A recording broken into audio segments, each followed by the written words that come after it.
7부 신성한 건축 종교 건축의 세계 비교사 서론 믿음을 구축하다. 인류의 역사에서 건축은 단순한 피난처나 기능적 공간 이상의 의미를 지녀왔다. 특히 종교 건축은 인간과 신, 가시적 세계와 비가시적 우주 사이의 관계를 물력으로 구현하려는 염원의 결정체였다. 그것은 돌과 나무로 지은 신학이며 공간으로 번역된 우주론이고 공동체의 믿음을 고정하는 사회적 가치였다. 이 보고서는 인류 문명의 여명기부터 근대에 이르기까지 세계 주요 종교 건축이 어떻게 탄생하고 변화했는지를 추적하는 비교사적 탐구이다. 본 보고서는 두 가지 핵심적인 흐름을 따라 전개된다. 첫째는 신학적, 의례적 요구에 의해 건축의 형태가 어떻게 진화했는지를 살피는 것이고, 둘째는 새로운 형태를 가능하게 한 건축 기술이 어떻게 문화 간에 전파되고 상호작용했는지를 분석하는 것이다. 이 거대한 서사 속에서 우리는 몇 가지 근원적인 건축 원형을 발견하게 된다. 메소포타미아의 지구라트나 힌두 사원에서 나타나는 우주산 유러산, 이집트 신전과 기독교 바실리카에서 보이는 이례적 행렬의 길, 로마의 판테온과 비잔틴의 하기야 소피아, 그리고 이슬람 모스크로 이어지는 천상의 돔, 마지막으로 인도의 스투파에서 동아시아의 타파로 변모하는 사리봉안 기념물이 바로 그것이다. 이러한 세계사적 흐름 속에서 한반도의 건축은 외부의 강력한 영향을 창조적으로 수용하고 토착적 전통, 특히 자연주의 원칙과 결합하여 독자적인 정체성을 구축한 탁월한 사례로 주목받을 것이다. 한반도의 사례는 종교 건축의 역사가 단순한 양식의 전파가 아니라 각 문화권의 고유한 세계관과 기술적 역량이 빚어낸 역동적인 종합의 과정임을 명확히 보여준다. 독자의 이해를 돕기 위해 주요 종교 건축의 발전 과정을 문명권별로 비교한 연대표를 아래에 제시한다. 이 연대표는 특정 시기에 각기 다른 지역에서 어떠한 건축적 성취가 이루어졌는지를 한눈에 파악하게 함으로써 세계 종교 건축사의 복잡하고 다층적인 상호관계를 이해하는 거시적 틀을 제공할 것이다. 제1장 신성의 여명. 선사시대의 거석 신앙과 최초의 신전. 1점 돌에 새긴 우주. 거석 기념물과 공동체의 탄생. 메소포타미아와 이집트의 거대한 문명이 등장하기 수천 년 전, 인류는 이미 신과 우주에 대한 경외심을 거대한 돌 구조물로 표현하기 시작했다. 신석기 시대로의 전환기에 나타난 이 선사시대의 기념물들은 인류 최초의 종교 건축으로 공동체의 구심점이자 그들의 세계관을 담아내는 그릇이었다. 특히 아나톨리아 고원에서 발견된 유적들은 농경 사회가 정착되기 이전에 이미 수렵 채집인들이 고도로 조직된 종교 활동을 영위했음을 보여주는 혁명적인 증거이다. 괭베클리 테페와 네발리 초리. 세계 최초의 신전. 오늘날 튀르키예 남동부 아나톨리아 고원에 위치한 괭베클리 테페는 기원전 9600년에서 8200년 사이에 수렵 채집인들에 의해 세워진 현재까지 알려진 세계에서 가장 오래된 신전 유적이다. 이 유적의 발견은 농업의 발달이 정착 생활과 복잡한 사회 구조, 그리고 종교 건축의 출현을 이끌었다는 기존의 통념을 뒤집었다. 오히려 공동의 신앙을 중심으로 거대한 기념물을 건설하려는 사회적 요구가 사람들을 한 곳에 모으고 정착 생활과 농경의 발전을 촉진했을 가능성을 시사한다. 괭베클리 테페는 여러 개의 거대한 원형 및 타원형 구조물로 이루어져 있으며 그 중심에는 최대 5.5m 높이의 T자형 석회암 기둥들이 서 있다. 이 T자형 기둥들은 팔과 손, 허리띠와 박은 묘사를 통해 추상화된 인간의 형상을 나타내는 것으로 해석된다. 기둥 표면에는 사자, 여우, 멧돼지, 새 등 다양한 야생동물들이 정교하게 조각되어 있어 당시 사람들의 신앙과 세계관을 엿볼 수 있다. 이 거대한 구조물들은 장례의식을 포함한 다양한 공동체 의례의 장소로 사용되었을 것으로 추정된다. 인근의 네발리 초리 유적지에서도 유사한 T자형 기둥을 가진 신전 복합체가 발견되어 이는 특정 지역에 한정된 현상이 아니라 메소포타미아, 북부 지역에 광범위하게 퍼져있던 문화적 전통이었음을 보여준다. 유럽의 거석 문화. 잔티아 신전과 바르네네즈 고분. 유럽에서도 신석기 시대 농경 사회가 정착하면서 조상 숭배 및 자연 신앙과 관련된 거석 기념물들이 세워졌다. 지중해의 섬 몰타에 위치한 잔티아 신전은 기원전 3600년에서 3200년 사이에 지어진 세계에서 가장 오래된 독립 석조 건축물 중 하나이다. 거대한 석회암 블록으로 지어진 이 신전들은 오목한 파사드와 여러 개의 반원형 방앱스, 앱시로 구성된 독특한 평면을 가지고 있으며 아마도 풍요를 상징하는 모신 숭배와 관련된 의례의 장소였을 것으로 보인다. 한편 프랑스 브르타뉴 해안의 바르네네즈 거석 고분 케엔 디 바르니즈는 기원전 4800년경에 축조된 유럽 최대 규모의 거석 영묘이다. 길이 70m가 넘는 이 거대한 돌무덤은 두 단계에 걸쳐 건설되었으며 내부에는 11개의 복도식 무덤방이 있다. 이는 단순한 무덤을 넘어 특정 엘리트 집단을 위한 공동 매장지이자 조상 숭배 의례의 중심지였음을 시사한다. 이처럼 아나톨리아의 초기 신전부터 유럽의 거석 무덤에 이르기까지 선사시대의 종교 건축은 인류가 처음으로 자연을 극복하고 영속적인 구조물을 통해 자신들의 사회적, 정신적 세계를 구축하려 했던 위대한 시도의 증거이다. 이은 이후 등장할 모든 종교 건축의 서막을 연 인류 건축사의 진정한 여명기라 할 수 있다. 제2장 신성의 기반. 고대의 신들을 위한 기념물. 2점 우주의 축과 신의 영지. 고대 종교 건축의 기원을 살펴보면 메소포타미아의 지구라트와 이집트의 신전은 신성한 공간을 구축하는 두 가지 근원적인 원형을 제시한다. 하나는 신을 향해 수직으로 상승하려는 우주적 축의 개념이며 다른 하나는 성스러운 핵심을 향해 수평으로 나아가는 이례적 행렬의 개념이다. 이 두 원형은 이후 세계 종교 건축사의 전개 과정에서 끊임없이 변주하고 융합되며 그 명맥을 이어간다. 메소포타미아의 지구라트. 메소포타미아의 지구라트는 신전 그 자체가 아니라 신전을 하늘에 더 가깝게 들어 올리기 위해 고안된 거대한 기단이었다. 그것은 인간이 만든 우주상 커스믹 마운테인으로 지상과 천상을 잇는 물리적인 연결고리 역할을 했다. 지구라트의 구조는 지역에서 쉽게 구할 수 있는 재료를 활용한 실용적인 지혜의 산물이었다. 그 신부는 햇볕에 말린 진흙 벽돌로 쌓고 외부의 비바람에 노출된 표면은 가마에서 구운 벽돌로 마감하여 내구성을 높였다. 구조적으로는 내부 공간이 없는 거대한 덩어리 solid mass로 여러 단의 테라스가 계단식으로 쌓아 올려진 형태를 띠었다.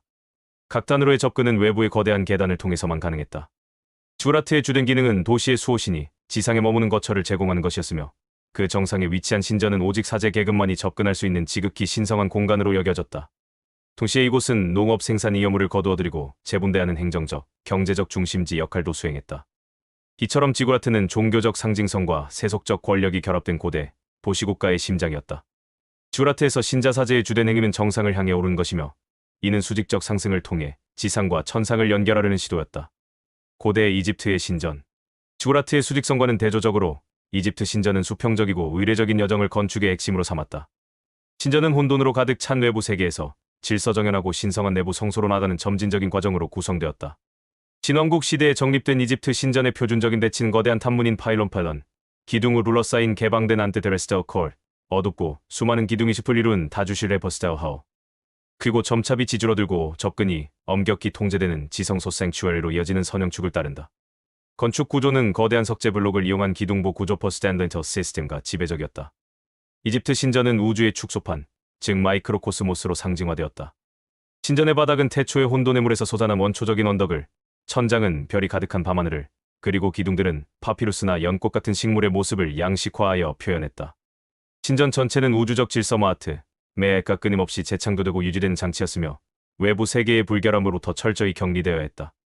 벽면에 새겨진 채색 부조들은 단순한 장식이 아니라 묘사된 의뢰 행위를 마법적으로 실제하게 만든 효력을 지닌다고 믿어졌다. 이집트 신전의 본질은 혼돈의 외부 세계에서 질서 잡힌 내부 성소를 향하는 일련의 공간을 통과하는 여정에 있었다. 이처럼 메소포타미아의 지구라트와 이집트 신전이 보여주는 수직적 축과 수평적 행렬이라는 두 가지 공간 개념은 이후 종교 건축의 역사를 관통하는 근본적인 원형이 되었다.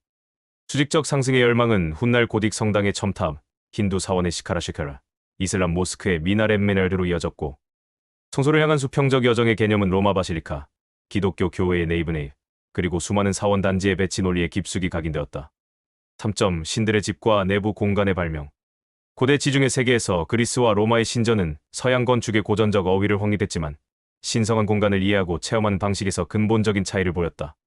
그리스 신전이 외부에서 감상되는 완벽한 조각적 대상으로서 정점에 도달했다면 로마 신전은 기술 혁신을 통해 인간을 압도하는 장엄한 내부 공간을 창조함으로써 건축의 패러다임을 전환시켰다. 그리스 신전. 그리스 신전의 본질은 신상을 안치하기 위한 신의 집이었으며 신자들의 집단 예배를 위한 공간은 아니었다.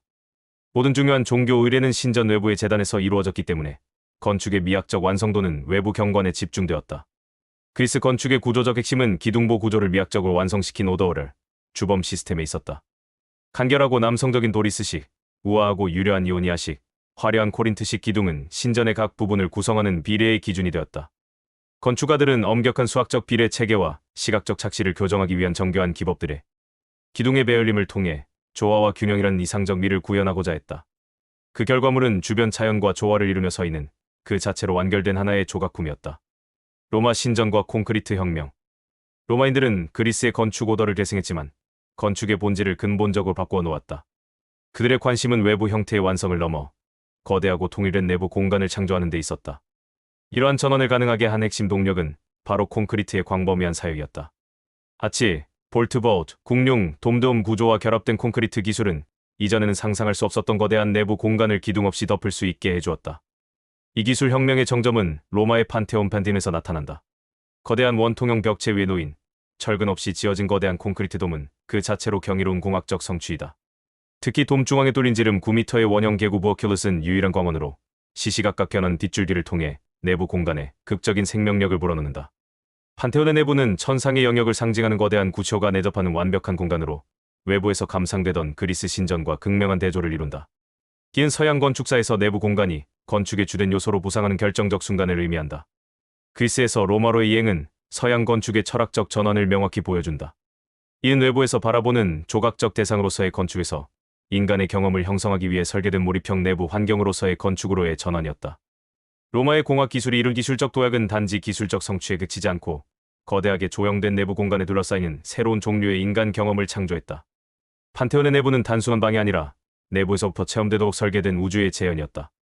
건축적 내부성의 발명은 이후 기독교 바실리카, 비잔틴 대성당, 르네상스 교회 등 서양 종교 건축의 위대한 내부 공간들을 탄생시킨 직접적인 선구자가 되었다. 제세장, 깨달음의 길, 다르마 계통 종교의 건축 유산, 타점 사리, 만다라, 그리고 우주산. 인도 아대륙에서 발원한 다르마 계통의 종교들, 특히 불교와 힌두교는 각기 다른 신학과 의례를 바탕으로 독특한 건축 양식을 발전시켰다.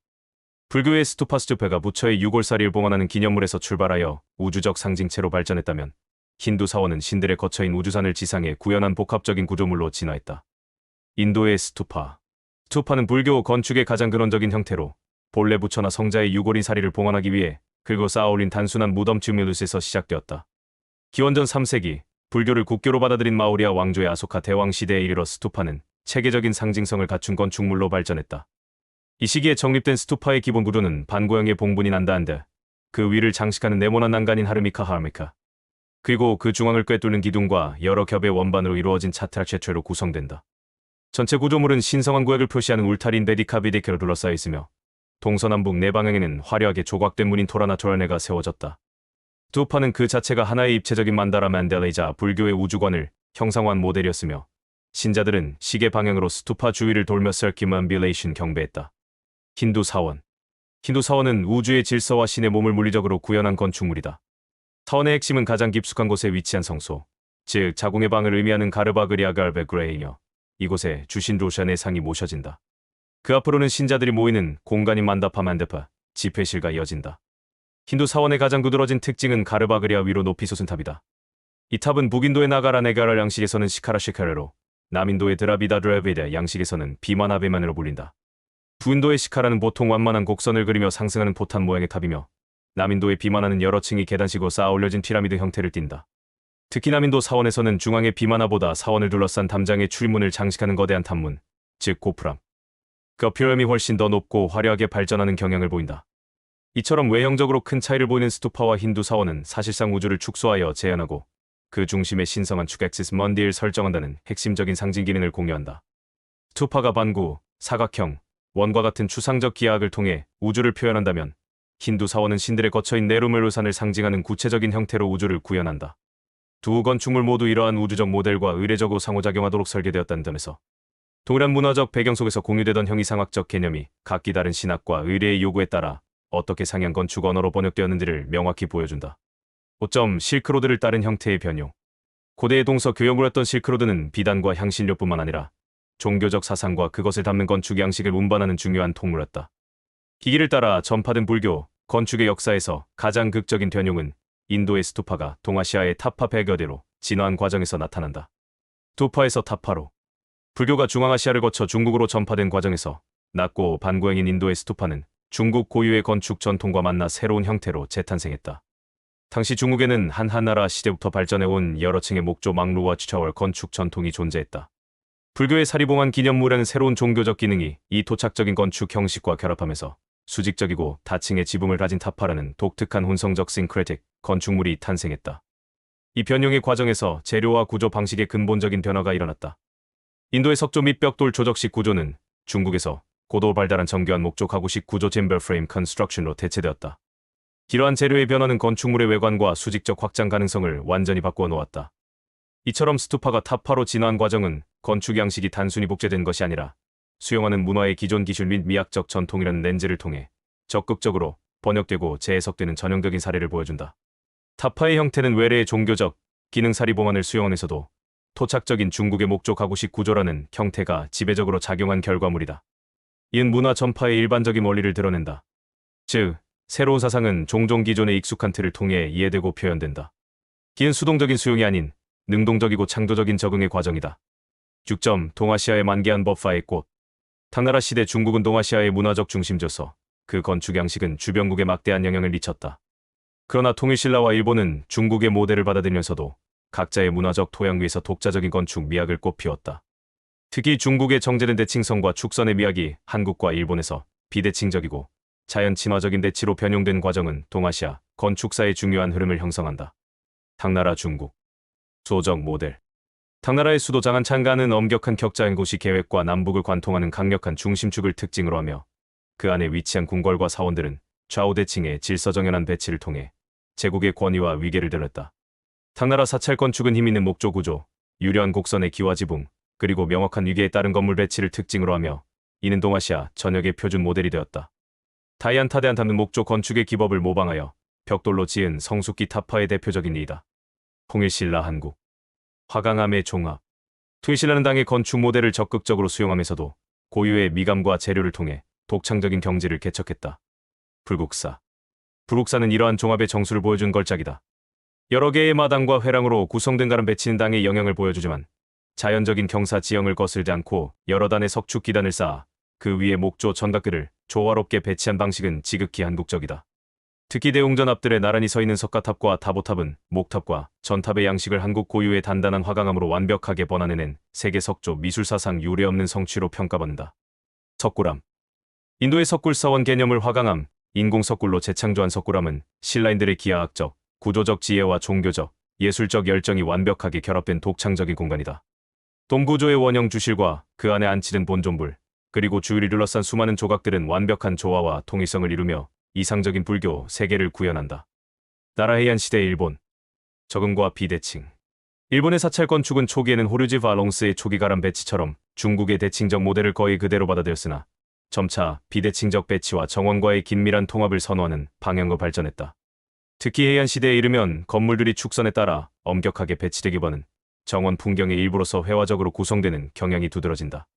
동아시아 사찰 배치의 역사는 하나의 문화적 변증법을 드러낸다. 중국 궁궐 건축에서 유래한 형식적이고 대칭적인 축선 배치는 질서, 권위, 그리고 구조화된 우주관을 상징한다.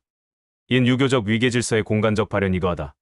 반면 특히 한국과 일본에서 두드러지게 나타나는 비대칭적이고 자연 통합적인 배치로의 점진적인 변화는 인위적인 질서를 강요하기보다는 자연 세계와의 조화를 우선시하는 대안적인 미학 및 철학 체계를 반영한다. 한국의 건축이 건물이 자연 속에 스며들게 하는 방식이라면 일본의 건축은 건물을 중심으로 자연을 구성하는 경향을 보인다. 이처럼 세 나라는 동일한 목조 기술을 공유하면서도 각기 다른 공간 철학을 표현하며 중국의 수도적 모델로부터 의식적으로 분기하는 독자적인 길을 걸었다. 7점 돌에 새긴 비전. 동남아시아의 거대한 종교 건축물들은 불교와 힌두교의 우주관을 장대한 스케일의 석조 건축으로 구현한 기념비적 성취이다. 특히 인도네시아의 보로부두르와 캄보디아의 앙코르와트는 건축물 자체가 하나의 순례의 길이 되며 그 공간을 통과하는 행위 자체가 종교적 수행이 되는 독특한 건축 유형을 대표한다. 보로부두르, 인도네시아. 8회 9세기에 건립된 보로부두르는 스투파와 사원산 템플 마운테인 개념이 결합된 거대한 입체 만다라이다. 구조와 상징. 자연 언덕을 감싸며 세워진 이 건축물은 총 9개의 단으로 구성된다. 하부의 5개 단은 사각형의 테라스로 6개 유지해 카마 대주와 세개 서지에 루파 대주를, 상부의 3개 단은 원형 플랫폼으로 우세께 우서지에 아로파 대주를 상징하며 이는 대승불교의 수행 단계를 나타낸다. 순례자는 각 단의 회랑을 시계 방향으로 오면서 벽면에 득없이 펼쳐진 구조를 따라 이동하며 이 과정을 통해 부처의 생애와 가르침을 체험적으로 학습하게 된다. 앙코르와트, 캄보디아. 12세기에 건립된 앙코르와트는 힌두교의 우주관을 석조로 구현한 사원산의 정점이다. 그것은 신들의 거처인 메루산을 지상에 재현한 것이다. 구조와 배치. 거대한 해자우주의 바다로 둘러싸인 이 사원은 동심원 형태의 세 겹 회랑으로 구성되며 중앙에는 메루산의 5봉우리를 상징하는 5개의 탑이 솟아있다.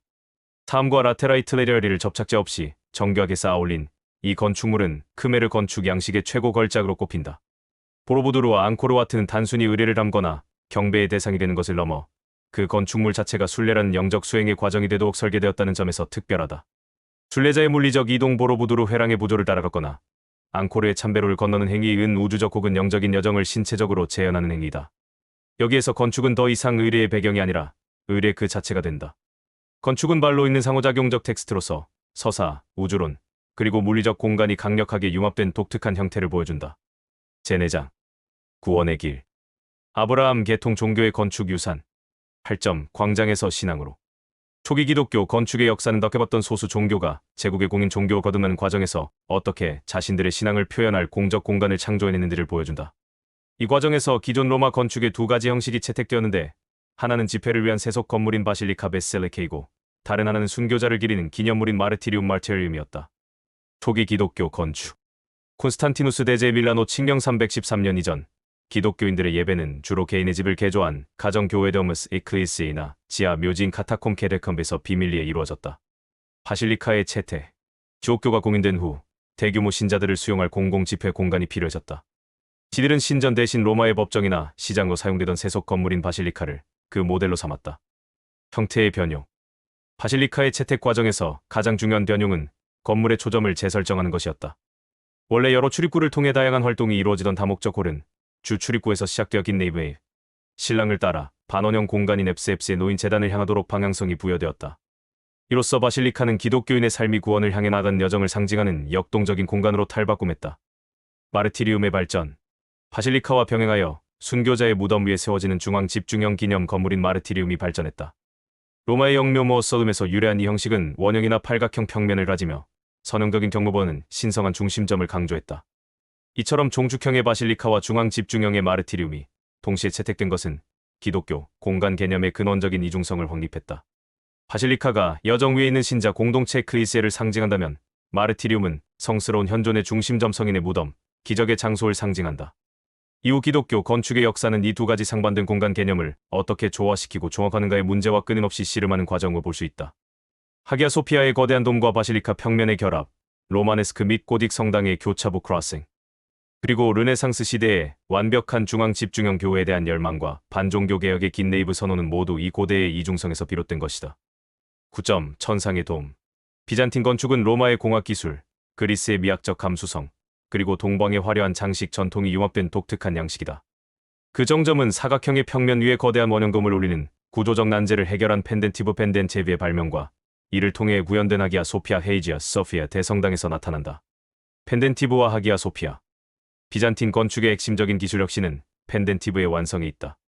기은 사각형 평면의 네모서리에서 솟아오르는 삼각형의 곡면 벽체로 돔의 원형 바닥을 자연스럽게 지지하며 그 엄청난 아중을 4개의 거대한 기둥으로 집중시키는 역할을 한다. 하기야 소피아 537년 완공. 이 기술을 통해 건축가들은 바실리카의 긴 종축과 중앙 집중형 돔의 공간을 성공적으로 통합할 수 있었다. 하기야 소피아의 내부는 거대한 중앙돔이 마치 어공에 떠있는 듯한 착각을 불러일으키며 돔의 기저부에 뚫린 40개의 창을 통해 들어오는 빛으로 가득 찬 장엄한 공간을 창출한다. 벽면을 뒤덮은 금빛 모자이크는 구조체의 물질성을 지우고 신비롭고 초월적인 분위기를 자아낸다.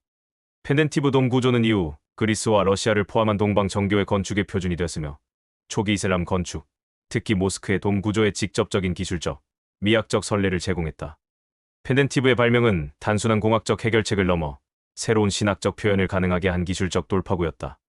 그것은 통일되고 중앙집중적이며 위계적인 공간을 창조함으로써 기독교적 우주관 지상의 신자 공동체 위에 군림하는 단이라고 모든 것을 아우르는 천상돔을 시각적으로 구현했다. 이는 단순한 바실리카나 로마식 돔이 이룰 수 없었던 공간적 체험이었다. 펜덴티브 기술은 기독교 제국의 통일된 비전을 건축으로 구현하는 것을 가능하게 했다. 지점, 지평선에 떠오른 새로운 초승달. 7세기 아라비아 반도에서 발흥한 이슬람교는 급속한 확장을 통해 비잔틴과 페르시아라는 두 거대 문명과 조우했다. 이 과정에서 이슬람 건축은 기존에 발달된 건축 전통들을 창조적으로 흡수하고 재해석하며 독자적인 건축 언어를 놀랍도록 빠르게 형성해 나갔다. 모스크의 탄생. 이슬람 예배 공간인 모스크는 몇 가지 핵심적인 의례적 요구사항을 충족해야 했다. 메카메케 방향을 가리키는 키블라케브와 벽, 그 벽 중앙에 움푹 파인 미흐랍, 설교를 위한 단상인 민바르, 그리고 예배 전 몸을 정화하기 위한 분수가 있는 안뜰, 즉 산산이 그것이다. 건축적 종합. 초기 이슬람 건축의 가장 큰 특징은 정복지의 선진 건축 기술과 양식을 과감하게 종합한 데 있다. 비잔틴의 영향. 시리아와 팔레스타인 등 옛 비잔틴 영토에 세워진 초기 모스크들은 돔, 아치, 모자이크 기법을 적극적으로 차용했다. 예루살렘의 바위의 돔은 비잔틴의 중앙 집중형 순교 기념당 마테리엄 형식을 거의 그대로 따르고 있다. 페르시아의 영향. 페르시아 건축의 특징인 이완의원, 3면이 벽을 막히고 한쪽이 개방된 거대한 아치형 홀은 모스크의 입구나 안뜰을 장식하는 기념비적인 요소로 자리 잡았다. 다주실의 버스타일 형식. 코르도바, 데모스크처럼 초기 대규모 모스크들은 수많은 기둥이 객없이 펼쳐진 다주실의 버스타하우 구조를 채택했는데 이는 페르시아와 이집트 건축 모두에서 그 선례를 찾을 수 있다. 비우상주의 예술. 이슬람 건축의 또 다른 결정적 특징은 우상 숭배를 금하는 교리에 따라 인간이나 동물의 형상을 배제하고 추상적인 장식 예술을 발전시킨 점이다. 복잡한 기하학적 문양, 식물 문양을 양식화한 아라베스크, 그리고 신의 말씀인 쿠란 구조를 예술로 승화시킨 서예 칼리그래피가 건축물의 표면을 뒤덮으며 구조를 장식으로 변모시켰다. 무한히 반복되는 기하학적 패턴은 유일신 알라의 초월성과 통일성을 상징했다. 이처럼 독자적인 이슬람 건축 양식의 급속한 발전은 단순한 미학적 과정이 아니라 정치적, 문화적 선언이었다.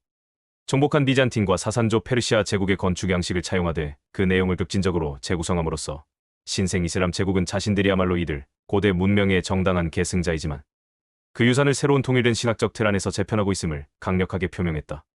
건축은 이슬람이 이전의 세계 질서를 계승함과 동시에 그것을 초월했음을 보여주는 시각적 상징이 되었다. 11점 돌과 빛의 시대.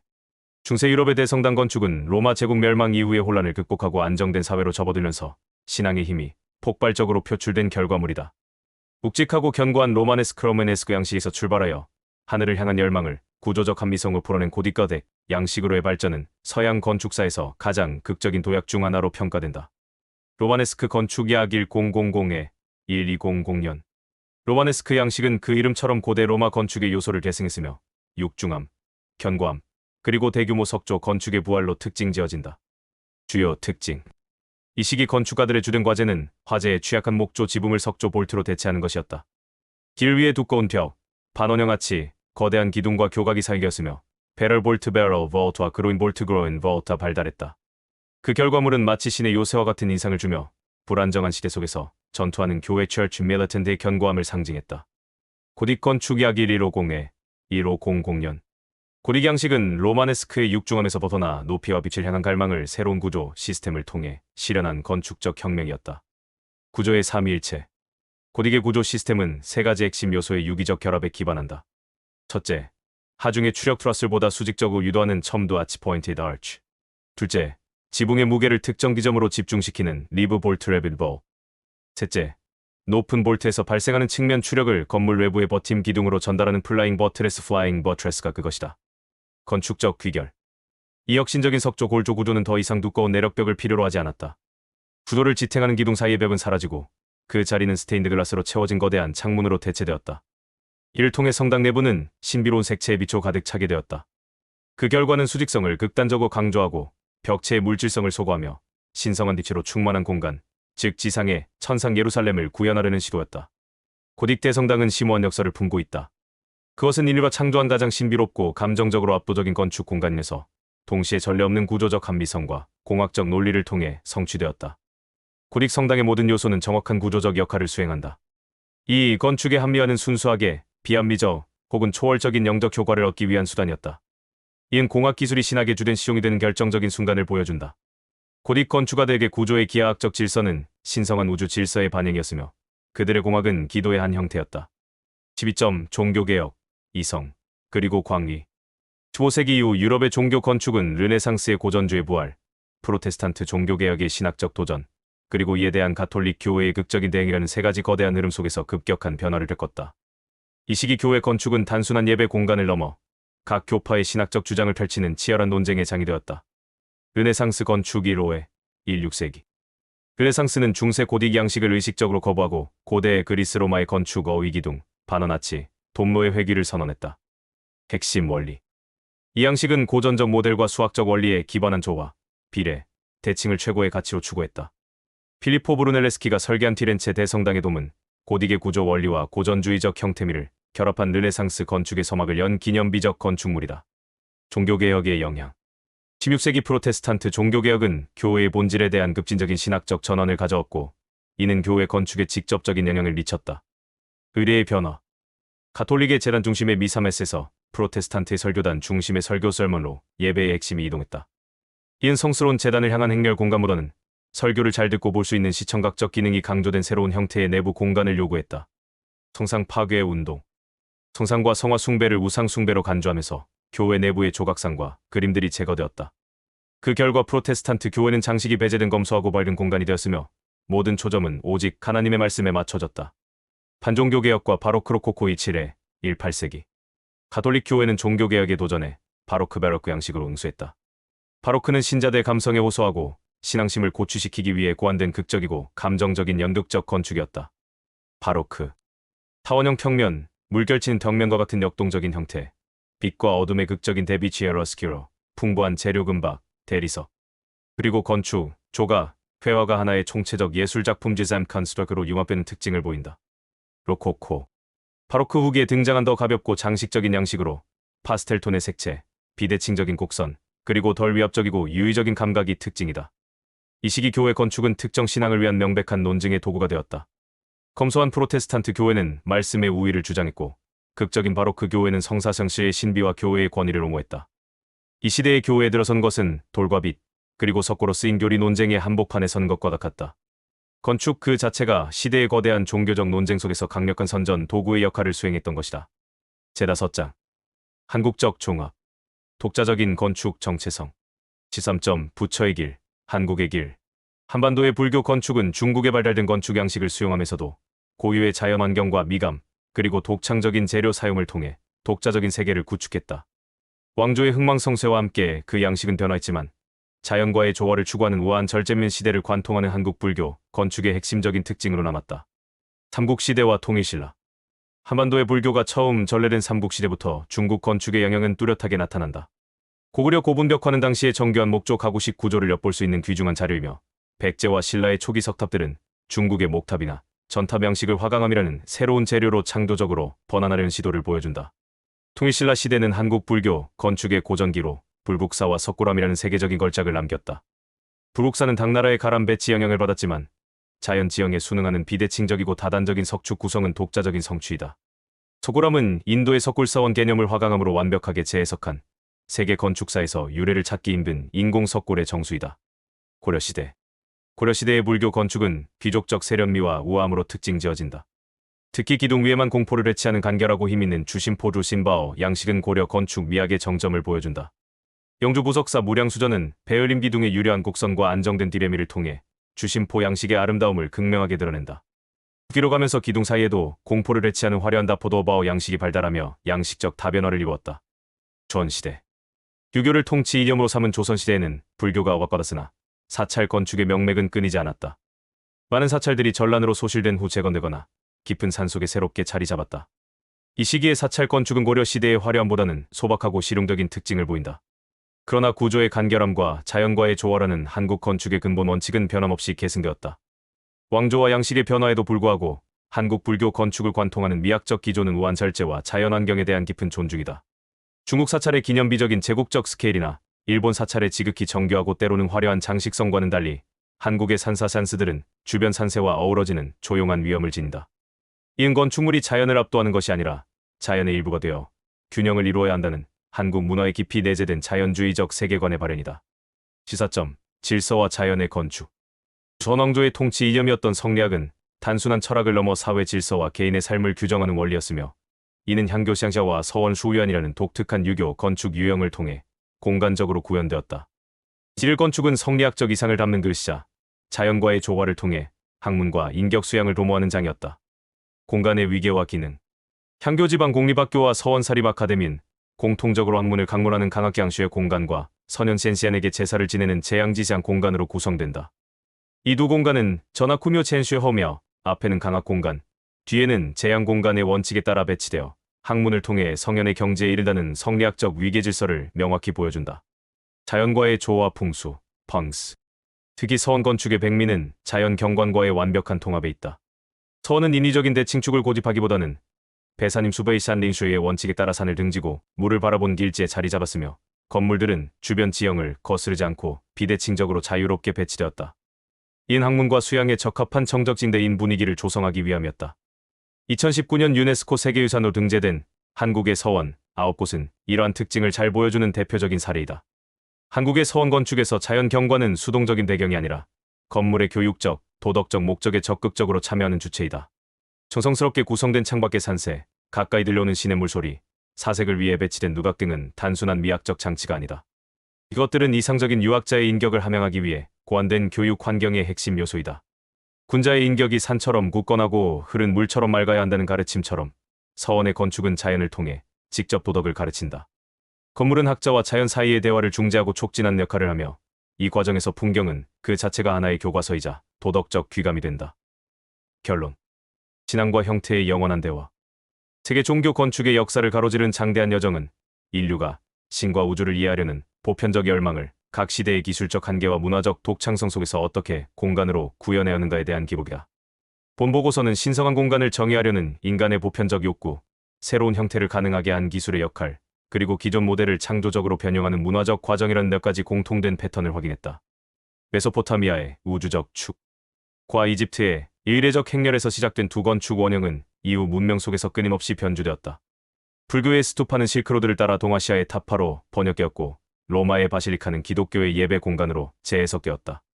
비잔틴의 펜덴티브 돔은 이슬람 모스크의 원형이 되었으며 고딕의 구조적 합리성은 신비로운 빛의 공간을 창조했다.